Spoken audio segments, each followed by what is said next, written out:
केशव कुमार या टोपण नावाने लेखन करणाऱ्या लेखकांचे नाव काय? अशा प्रकारे हा प्रश्न या ठिकाणी दिलेला आहे।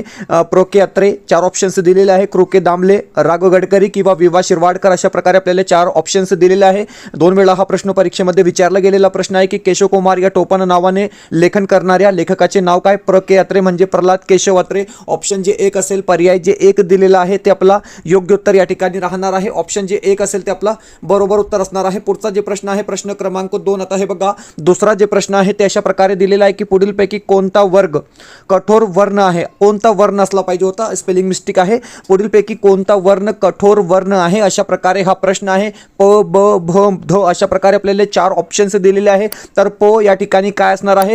कठोर वर्ण असणार आहे। म्हणजे प फो हे कठोर वर्ण आहे। म्हणजे जे सुरुवातचे 2 वर्ण असतात ते कठोर वर्ण असतात। म्हणजे ऑप्शन जे 1 असेल, पर्याय जे 1 दिलेला आहे ते आपला योग्य उत्तर असणार आहे।